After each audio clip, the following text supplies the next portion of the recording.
Under 19 world cup से पहले India की टीम जबरदस्त फॉर्म में आ चुकी है और साउथ अफ्रीका अंडर 19 टीम को लगातार 2 मैचेस हरा चुकी है और दूसरा मुकाबला तो जिस अंदाज में हराया, जिस तरह के डोमिनेशन से हराया।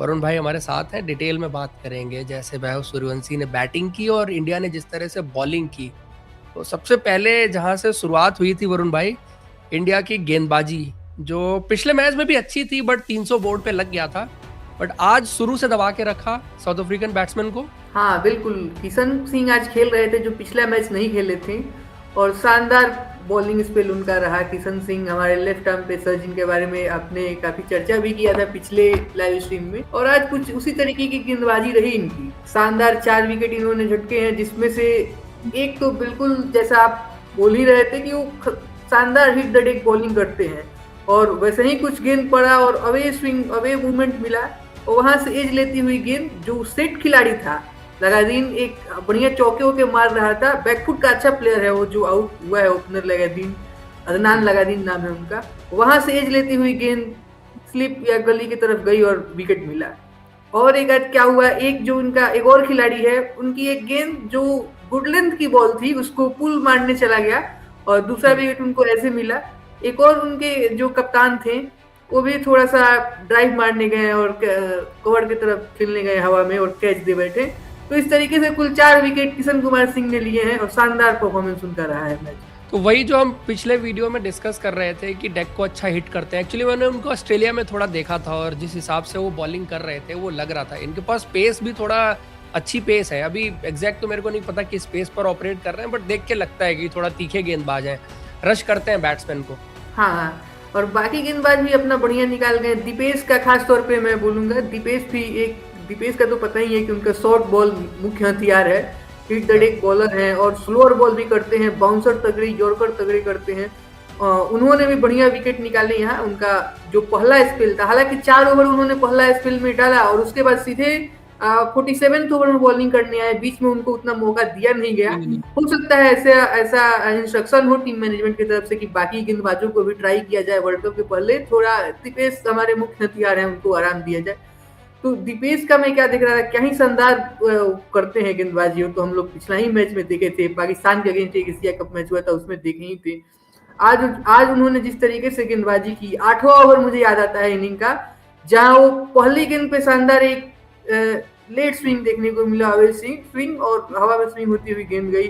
फिर इसी ओवर में वही खिलाड़ी मोहम्मद बुलबुलिया जिनको हमारे दीपेश ने शानदार इन स्विंग यॉर्कर से पिछले मैच में बोल्ड किया था, वो आते हैं और उनको तीसरा बॉल पे एक तीखा शॉर्ट बॉल किया, वो फुल मिस करते हैं। और अगला बॉल एकदम परफेक्ट जो फास्ट बॉलर का रिस्पॉन्स होता है, एक बाउंसर या शॉर्ट बॉल मारने के बाद शानदार यॉर्कर करके और उनको गिरा देते हैं। बिल्कुल, तो ये थोड़ा देखने लायक एक आपस में लड़ाई थी कि पिछले मैच में उन्होंने उसी यॉर्कर पे बोल्ड मारा था उनको, इन स्विंगिंग यॉर्कर पे। आज कुछ उसी तरीके का यॉर्कर आया और वो बीच बिल्कुल नीचे गिर गए। तो ऐसी गेंदबाजी देंगे काफी फायर नजर आ रहा है इस फास्ट बॉलिंग में। वैसे भी किशन भी देखो जिस तरह ऑपरेट कर रहे हैं और दूसरी तरफ दीपेश भी जिस तरह बॉलिंग कर रहे हैं, और ज्यादा शायद स्पिनर्स को बॉलिंग करवाई गई और आरएस अम्बरीश जो है इंजरी से वापस आ रहे हैं तो उनको गेंदबाजी का ज्यादा मौका दिया गया। वही एक सोच मुझे भी लगता है रही है, क्योंकि मिडिल ओवर्स में लगातार दोनों स्पिनर गेंदबाजी कर रहे थे और आरएस अम्बरीश, उनके बारे में भी उन्होंने 2 विकेट लिए, 47 रन देखे। हाँ, आरएस अम्बरीश मिडिल ओवर में बहुत बढ़िया गेंदबाजी की है और ये देखना हुआ क्योंकि अब तक दीपेश देवेंद्रन को मिडिल ओवर में यूज किया जा रहा था। और शुरू में वो आते हैं जरूर क्योंकि वो एक आक्रामक गेंदबाज है, तो आक्रामक गेंदबाजी में पावर प्ले में रन भी पड़ जाते हैं, 2-4 चौके निकल जाते हैं, इसलिए उनको पावर प्ले के बाद लाया जा रहा था। लेकिन अगर आरएस अम्बरीश है तो अभी आरएस अम्बरीश को मिडिल ओवर में ट्राई किया जा रहा है। अभी ये लोग डिसाइड करेंगे मिलके कि क्या किया जा सकता है, क्या आरएस अम्बरीश न्यू बॉल आ सकते हैं या देवेंद्रन न्यू बॉल से भी बढ़िया करने लगे हैं, तो उनका भी बढ़िया परफॉर्मेंस रहा, विकेट उन्होंने निकाले। हाँ, किशन तो नई बॉल से अच्छा कर रहे हैं। वैसे अगर किशन आई थिंक एक आपके न्यू बॉल के एक बॉलर हो जाते हैं, दूसरा आपको देखना है कि किसको करवानी है गेंदबाजी। वैसे और बाकी हमारे दोनों स्पिनर भी इकोनॉमिकल बॉलिंग करके चले गए। खासतौर पे हमारे कनिष्क के बारे में बोला ऐसा चलता है कि उनको ड्रिफ्ट बहुत अच्छा मिलता है, तो हाँ, उनका कमाल का ड्रिफ्ट है, उनका ऑफ स्पिन अच्छी और टर्न भी ड्रिफ्ट हो गया फिर बॉल टर्न करे तो और भी ज्यादा मुश्किल हो जाता है। तो उस तरीके की गेंदबाजी रही और काफी टाइट लेंथ से बॉलिंग करते हैं किलन पटेल, उन्होंने आज किया भी, बाउंस भी ज्यादा मिल रहा था इन लोगों को। उस तरीके से ईनान का परफॉर्मेंस थोड़ा आज भी उतना बेहतर नहीं रहा, हालांकि पहले उन्होंने ठीक ठाक डाला था, थोड़ा आज महंगे साबित हुए हैं। नहीं, ईनान का हम देखो पिछले मैच में भी डिस्कस कर रहे थे और आपने भी ये चीज़ पॉइंट आउट की थी कि ईनान बहुत खास परफॉर्मेंस करके आए नहीं है, बट सडनली आ गए हैं। माइट भी कि लेग स्पिनर एक चाहिए था आपको, थोड़ा जो बैटिंग भी देता हो, तो ये कहीं ना कहीं जो अपने मुंबई वाले लेग स्पिनर हैं, क्या नाम है उनका, नमन पुष्पक। नमन पुष्पक, तो वो आते तो बेटर रहता। अब चूंकि ये थोड़ी बैटिंग करते हैं तो इस वजह से जो है वो इनको लाया गया, बट गेंदबाजी अब 2 मैचेस से तो थोड़ी सी एवरेज सी रही है अभी। हाँ, हालांकि जब आए थे तब काफी प्रॉमिस के साथ आए थे कि दुबई में रहे हैं, सकलीन मुश्ताक एकेडमी में उनके साथ बचपन में ट्रेनिंग किया है और हाई आर्म रिलीज है, तो बाउंस बढ़िया मिलेगा, ये सब बातें होती हैं, लेकिन परफॉर्मेंस पे खड़े नहीं उतरे हैं। बट अब इंडिया की बल्लेबाजी की बात करें, और बल्लेबाजी में तो वैभव सूर्यवंशी छाए हुए हैं जी, क्या बैटिंग। बिल्कुल आपने वैभव के बारे में तो सही कहा, और मैं सिर्फ यही कहूंगा कि देखिए पिछले मैच में जो हुआ था, पिछले मैच में क्या हुआ कि इनको जे बेसोन नाम का गेंदबाज आउट करता है, शानदार एक आउट स्विंग या मतलब ऑफ स्टंप के बाहर की गेंद को ये एज करके विकेट कीपर के पास आउट होते हैं, और ये एक बन जाता है कि क्या ये 6 फीट लंबा बाएं हाथ का तेज गेंदबाज इनके लिए मुश्किल खड़ी करेगा, और 4 विकेट भी मैच में लिया है। आज पहले ही ओवर में वही गेंदबाज सामने आता है, और कोई भी दूसरा बल्लेबाज रहता है तो क्या सोचता है, इसका ओवर निकाल दूं, अगले ओवर में जो आएगा उसको देखूंगा, लेकिन नहीं, वैभव सूर्यवंशी का अपना ही अंदाज है। पहले ही जैसे ही उनको स्ट्राइक मिलता है, पहले ही गेंद पे अपर कट छक्का मारते हैं जे बेसन को, तो यही रहा। मतलब इनके मन में कोई फियर नहीं है। मुझे याद है, I think Vijay Hazare trophy का डेब्यू था या किसका था, अनिकेत चौधरी थे, पहला ओवर डाल रहे थे राजस्थान के खिलाफ और पहली 2 बॉल निकल के 2 छक्के मार दिए थे उन्होंने। तो मतलब वो भी एक आप बड़े स्टेज पे आके खेले थे और वो मजे हुए गेंदबाज हैं, ऐसा कोई नया गेंदबाज नहीं था, और आईपीएल में भी आपने देखा ही है। तो ये ना माइंडसेट अलग है यार इसका खेलने का। हम ये जरूर डिस्कस कर रहे थे पिछले मैच में कि हर बॉल मारने जाता है, बट ये मतलब इसको अपने दिमाग में कहीं ये लगता है कि यार मैं जिसको चाहूँ उसको तोड़ सकता हूँ। वो आज तोड़ रहे थे वैसे साउथ अफ्रीकन बॉलिंग को। हाँ, वो देखने में काफी मजा आया। दूसरे बॉल पे भी छक्का के लिए गए, खैर दूसरा उनका एज हो गया था, एक आध एज भी निकलता है तो विकेट कीपर के पास गए, और फिर क्या, फिर पहले ही ओवर के अंतिम बॉल पे उनको स्ट्राइक मिला और एक शानदार हुक करके उन्होंने छक्का मारा, तो कमेंटेटर काफी दंग रह गए थे और उन्होंने ऐसा बोल रहे थे कि इतने मैं काफी मैचेस मैंने देखा है इस ग्राउंड में, लेकिन इतना लंबा छक्का मारते किसी को नहीं देखा। और 10 छक्के जो उन्होंने लगाए हैं, 4-5 बार तो बॉल लाने में 4-5 मिनट लग गया, बॉल नहीं, बॉल दूर हो जा रहा था, ग्राउंड के बाहर मार रहे थे उन्होंने 2-3 बॉल तो खोई है। तो एक चीज मुझे ये जाननी है यार, ये जो इतनी पावर पैक शॉट्स लगाते हैं यार, ये मतलब कैसे इस एज में इतनी पावर कैसे जनरेट करते हैं, मैं ये बहुत समझने की कोशिश कर रहा हूँ। क्योंकि मैं जो शॉट्स उन्होंने स्पेशली पॉइंट एंड कवर के ऊपर से छक्के लगाए बैकफुट से, मतलब ऑलमोस्ट कवर का एरिया था, वहां पे जो छक्के लगाए हैं उन्होंने, वो यार शॉट मारने के लिए आपको पावर बहुत चाहिए, वो शॉट बाउंड्री क्लियर करने के लिए। और इतना नहीं था कि बाउंड्री रोप के पास गिर जाए, उसके काफी अंदर जाके गिर रहा था। हाँ, एक देखिए, एक इन्होंने स्लैश किया डीप बैकवर्ड पॉइंट की तरफ थर्ड मैन वाले रीजन में ही, और वो छक्का गया, एकदम फ्लैट छक्का गया। दूसरा कोई भी बल्लेबाज होता तो शायद वहाँ थर्ड मैन पे खिलाड़ी खड़ा था, फील्डर उसी के लिए खड़ा था, वो कैच दे बैठते, लेकिन इनका वही बैट स्विंग और बैट स्पीड जो है, ये वहां से पावर आ रहा है, क्योंकि खतरनाक बैट स्विंग है और बैट स्पीड भी इतना तेज है, इतना तेज बॉल वो निकल के गया कि बिल्कुल दिखा भी नहीं, और तुरंत गेंद बाउंड्री के बाहर था वो। नहीं, यूजुअली मैंने क्या देखा है कि जब आप स्लाइस करते हैं या स्लैश करते हैं तेज, तो पॉइंट की तरफ चला जाता है गेंद, वहां छक्के चले जाते हैं बैकफुट पॉइंट के ऊपर से।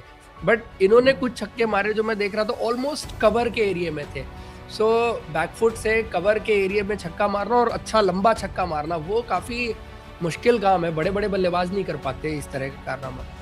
तो ये दिखाता है स्पेशल प्लेयर जो है वो भी एक जे बेसोन का ही छक्का था, ऑलमोस्ट टेनिस शॉट टाइप का था, जो आप मुझे लगता है उसी शॉट के बारे में बात कर रहे हैं। वो भी एक दिखने लायक था, मतलब वो छक्का कैसे कैरी कर गया, और रूफ के ऊपर उन्होंने वो छक्का मारा, तो कोई ऐसा भी नहीं कि जस्ट बाउंड्री क्लियर किया हो, तो उसका तो समझ में आना और भी मुश्किल है कि उसमें ऐसा ज्यादा पावर लगते हुए दिखता भी नहीं है, क्योंकि शॉट आप मार रहे हैं सही है, वहां पावर जनरेट कर पाना उस क्षेत्र में मुश्किल होता है।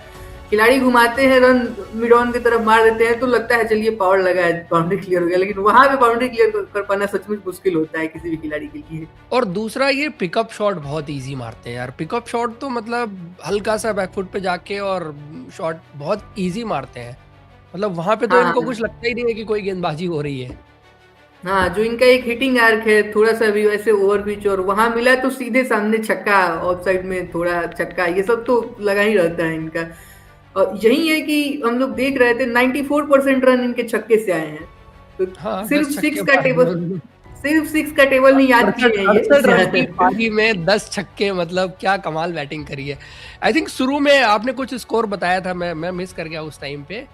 उनके 6 छक्के बने थे उस टाइम, आई थिंक कुछ 38 रन पे थे, कितने पे थे, 6 छक्के उन्होंने मारे हुए थे उस टाइम पे। हाँ, वो 38 से 10 बॉल 40 बैटिंग कर रहे थे शुरू में 37 और बॉल पे 6 खेल रहे छक्के थे थे। और 2 छक्का ही था शायद, ऐसे ही था। हाँ, हाँ, तो 6 छक्का मार चुके थे और 37 बॉल, उसमें एक ही सिंगल था, वो भी सिंगल हो, कोई सिंगल नहीं लिए थे, वो तो छक्का ही मारे थे जो विकेट कीपर के ऊपर से एज लग के उधर गया था दूसरा बॉल पे अपने। ऐसा था, सिर्फ छक्के में बात कर रहे थे। तो ऐसा बैट्समैन कैसे रोका जाएगा, बाकी टीमें कहीं रोक पाएंगी? वैभव सूर्यवंशी को अपने दिन पे तो नहीं रुकेगा, ये बात तो पक्की है। तो वो हाँ, उनके हाँ। साथ यही हुआ है कि जब वो चलते हैं तो अनस्टॉपेबल नजर आते हैं, जब आउट होते हैं उस दिन थोड़ा जल्दी आउट हो जाते हैं, वो एक जैसे अभी रहा है हाल फिलहाल में, बट जिस दिन वो चलते हैं उस दिन नहीं रोक सकता उनको कोई। हाँ, वही तो। और ऐसा नहीं कि चौका जा रहा है, हर बॉल छक्का ही जा रहा है, बाउंड्री के बाहर, ग्राउंड के बाहर जा रहा है, और कि वो वो तो बोले आप भी बोल थे। ही रहे थे ना, चौके में 2 रन हाँ, कम मिलते हैं ना, तो फिर चौका क्यों मारे, हाँ, सीधे छक्का ही मारना है फिर तो। हाँ, 2 रन कम हो जाते हैं। एक चौका गया, अभी 10 छक्का लगाने के बाद एक चौका इनका गया है, तो ये एक रहता है, मतलब डॉट बॉल खेलते नहीं तो छक्का। हालांकि ये देखना रोका पड़ेगा अभी। कहाँ जा सकता है इनको, कोई एरिया ऐसा है जहां पे रोका जा सकता है? हाँ, ये तो हम लोग कल बात कर रहे थे कि कैसे एक एंगल के साथ उनको उनके शरीर से बाहर दूर निकालते हैं। स्विंग कराया जाए, थोड़ा सा कम विड्थ देते हुए। लेकिन चलिए, उस तरीके की बॉल आप हर एक मैच में फेंक भी नहीं सकते, आप फेंकने चाहेंगे वो भी थोड़ा सा एक तरीके से अपना जो स्टांस है वो बदलते रहते हैं, कभी कभी बैकफुट पे खड़े हो जाते हैं, थोड़ा हल्का सा इधर आते हैं अपने ऑफ स्टंप की तरफ, या कभी अपना वेट ट्रांसफर आगे करते हैं, तो ये सब वो भी चीज कर रहे हैं कि कौन सा बॉल आ रहा है उसके हिसाब से मुश्किल बना रहे हैं गेंदबाजों के लिए। ये टारगेट करना बिल्कुल आसान नहीं है। 2-3 चीजें तो हाईलाइट करने वाली हैं कि एक जो जिस तरह से पावर पैक शॉट्स लगा रहे हैं, जो माइंडसेट उनका है, और तीसरा ना गेम सेंस भी है कि मेरे को कैसे कहाँ चांस लेना है। तो जैसे जो हम बात कर रहे हैं ना अभी कि सफल करते हैं थोड़ा क्रीज में, कभी ऑफ स्टंप के गार्ड ले लिया, कभी मिडिल स्टंप का या कभी लेग स्टंप का, तो वो अकॉर्डिंगली जो है वो थोड़ा बहुत चेंज करने की कोशिश भी करते हैं जिससे कि वो लाइन अप कर सकें बॉलर को। तो very good science for India for upcoming under-19 world cup, और अभी तो इनका पार्टनर भी ज्वाइन करेंगे, बट मैच पिछले मैच की तरह वैसा ही अधूरा रह गया, पूरा नहीं हो पाया आज तो लाइटनिंग की वजह से। हाँ, हाँ, लाइटनिंग की वजह से पिछला मैच भी उसी वजह से रुका रुका था, और आज का मैच भी वहीं रुका। ये थोड़ा हम लोग के लिए देखने में अजीब हो जाता है कि क्या हो रहा है, लेकिन काफी स्ट्रिक्ट रूल्स हैं। जैसा कि मैं देख रहा था कि 20 किलोमीटर के रेडियस तक में भी अगर ऐसा कुछ घटना या संभावना सामने आए तो मैच एकदम सख्त निर्देश है कि रोक देना पड़ेगा। हालांकि मैच एक डिले के बाद स्टार्ट हुआ और टारगेट को रिड्यूस किया गया डीएलएस मेथड से। इंडिया टीम आसानी से चेस की, अभिज्ञान कुंडू हाँ, एक बार 8 फिर विकेट बढ़िया ले खेले। गए। हाँ, और हम अभिज्ञान लोग बात कुंडू भी ने कर रहे थे अभिज्ञान कुंडू।